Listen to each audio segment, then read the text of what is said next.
Good morning बच्चों। हम आपके जो 13 चैप्टर है उसकी रीडिंग कर रहे थे। सुमित्रा नंदन पंत और उसकी जो आधी व्याख्या है वो पूरी हो गई थी।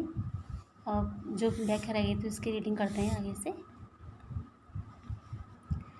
बालू के सांपों से अंकित, गंगा की सतरंगी रेती, सुंदर लगती सरपत छाई, तट पर तरबूजों की खेती, अंगुली की कंघी से बगुले कलंगी संवारते हैं कोई, तिरते जल में सुरखाब पुलिन पर मग रौठी रहती सोई।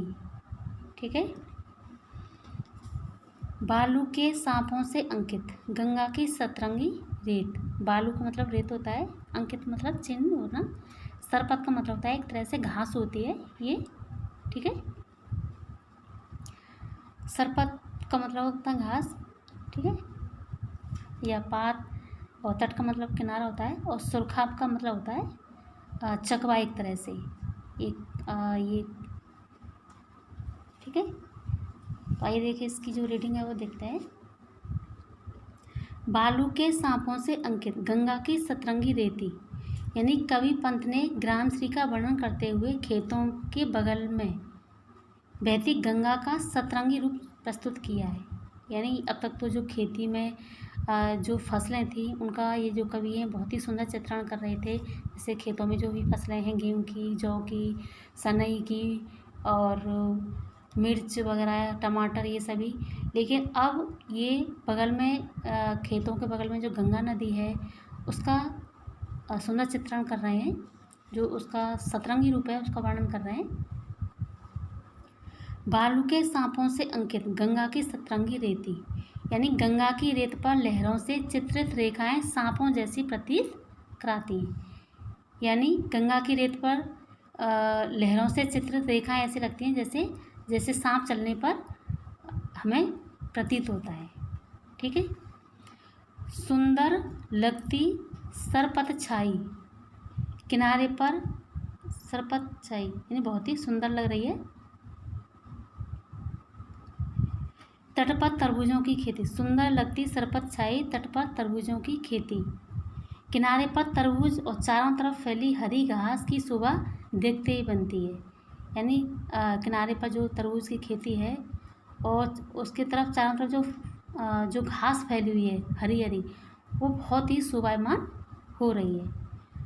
अंगुली की कंघी से बगुले कलंगी संवारते हैं कोई, यानी बगुले जैसे अपनी कलंगी संवार रहे हों तो चक्रवाक लहरों के साथ तैर रहे हैं। तिरते जल में सुरखाब पुलिन पर मगरौटी रहती सोई, यानी जो चकवा है वो ऐसा, उनको देखकर ऐसा लग रहा है जैसे बगुले जैसे अपनी कलंगी संवार रहे हों और चक्रवाक लहरों के साथ तैर रहे हों। ठीक है।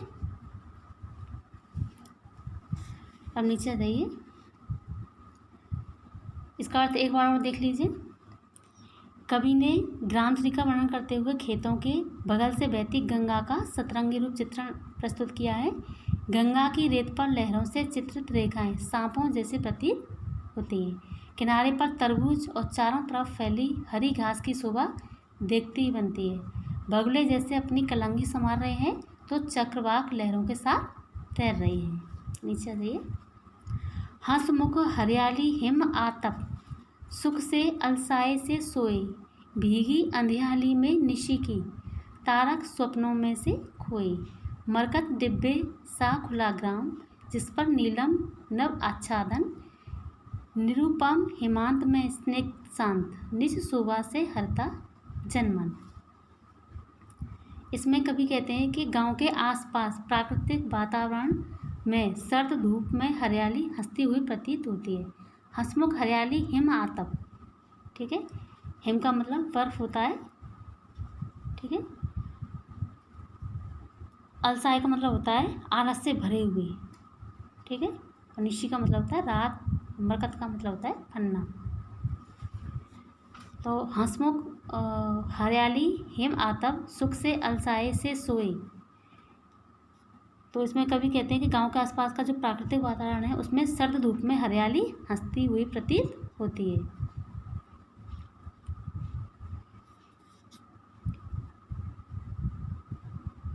भीगी अंधियाली में निशी की, तारक स्वप्नों में से खोए।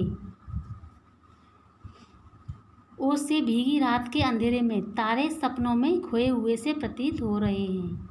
ठीक है, भीगी अंधियाली में निशी की यानी रात्रि, जब रात हो जाती है और तो जो ओस है, ओस पड़ती है, तो उसमें रात के अंधेरे में तारे सपनों में खोए हुए, ओस से भीगी रात के अंधेरे में तारे सपनों में खोए हुए से प्रतीत होते हैं। तारक स्वप्नों में से खोए। मरकत डिब्बे सा खुला ग्राम यानी तारों की छाव में डूबा गांव। मरकत या नीलम के हरे रंग की मणि खुले डिब्बों से सुंदर लग रहा है। ठीक है, जिस पर नीलम नव आच्छादन, ऊपर नीला आकाश एक सामियाने के समान प्रतीत हो रहा है, यानी उसके ऊपर जो नीला आकाश है वो आच्छादित बहुत ही सुंदर लग रहा है। निरुपम हेमांत में स्निग्ध शांत यानी सर्दी के अंत में शांत और स्निग्ध ग्राम अनुपम है। ठीक है, निरुपम का मतलब होता है जिसकी कोई तुलना नहीं हो, और हेमांत का मतलब होता है शीत ऋतु का अंत। ठीक है, निरुपम हेमांत में स्निग्ध शांत निज शोभा से हरता जनमन। इस प्रकार गांव का सुंदर वातावरण अपनी प्राकृतिक शोभा से सबका मन मोह लेता है। एक बार इसका दोबारा से देख लीजिए। हंसमुख हरियाली हेम आतप सुख से अलसाए से सोए, यानी कभी कहते हैं कि गांव के आसपास का जो प्राकृतिक वातावरण है